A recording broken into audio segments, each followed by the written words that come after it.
The Raven spirit hadn't been called to light in a century, but yet here it stood, perched on the highest rooftop of all the houses in Straitsboro.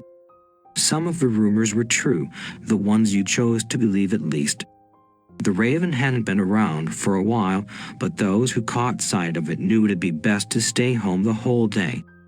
Today, it scratched at the already fallen apart shambles of Straitsboro Mansion, abandoned since 1844 when Sir Isaac passed in his quarters, blood spread thin over the ground like a blanket or icing on a cake.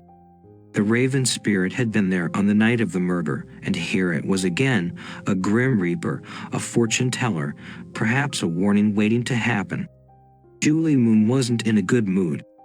If you could catch a glimpse of her face, you would have said it was anger, but no. Julie Moon was a desperate young journalist losing the high hopes she'd once had before she clambered onto the Straitsboro shore. "Miss Moon, you're wanted in the fisheries tomorrow." Julie frowned, resisting the urge to slap the man silly. She was tired of chasing puff pieces all over the state. The big pieces were being aired all over live news channels in the big city. Julie pushed away from her negative thoughts, hoping to catch dinner before the townsfolk arrived at her hotel room. If there was a story to be found in this town, Julie would eat rocks for a day. Bleary-eyed and exhausted from her trip, Julie pushed her mashed potatoes around her plate. "Psst, psst. Have you heard about the Raven spirit?" "Yes, on top of Straitsboro Mansion." A man stood beside his friend, eyes darting around the small room, whispering something about the Raven and a murder. At the word murder, Julie nearly skyrocketed off her chair and into the conversation, suddenly full of energy. "What's this about a murder?" she asked, slightly confused. The two men laughed, slapping their bulky fists against the linoleum, but after a few seconds, they quieted, allowing silence to fill up the tiny space. "You must not go to the mansion tonight. Whenever that spirit comes to this town, it's foretold that a murder is going to take place there." The two men gestured out into the cold night. "I'm sure none of us are going to have a peaceful slumber tonight."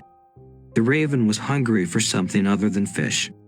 It was slightly bored, though it should have been grateful to have been called to action.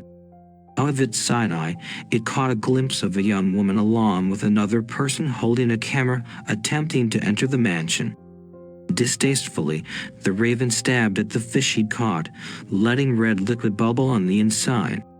The girl was going to kill herself, and the Raven sighed, remembering how she had tried to come last night as well. But last time the Raven had eaten a full meal, deer's blood snaking down his beak. Perhaps it'd be all right if the other spirits took care of this disgrace by themselves. The Raven cackled underneath the full moon.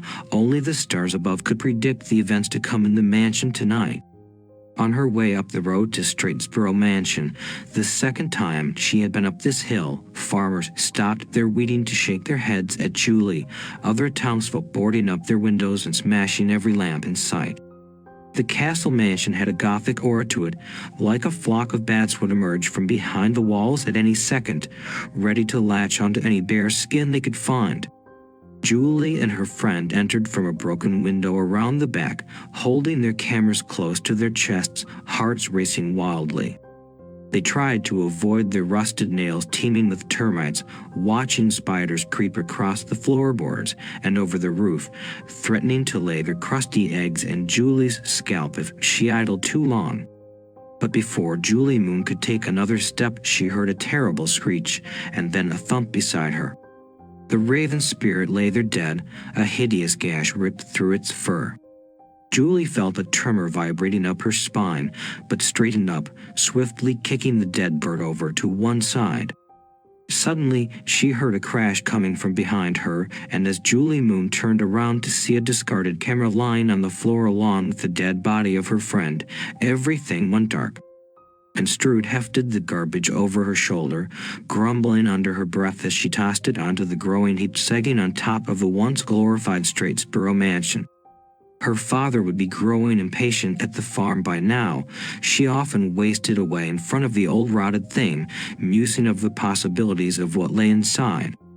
Today, she lifted one foot above the first step warily, then placed it down firmly. Nobody had dared to step inside for nearly 10 years, but Construed figured it was probably because the townsfolk were cowards. Slowly, she opened the door, stomping inside defiantly until she stopped, her hand making its way to clamp over her mouth in the horror of what lay presented before her. A young man, no older than 25, lay collapsed against the hard floorboards, rotten termites and worms eating away at his flesh.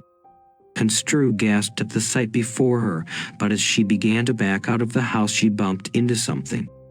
Terrified, she turned around to find, suspended from the wall, the dangling body of Julie Moon, ghastly blood dripping onto the floor. Construed couldn't bear it anymore. She began to scream, dashing out of the mansion like a shot until she nearly tripped face forward over what looked to be a rusted nail. And down, along with all the pooling blood and the rusted nail, was a picture of Sir Isaac, dangling from a dead raven's mangled beak.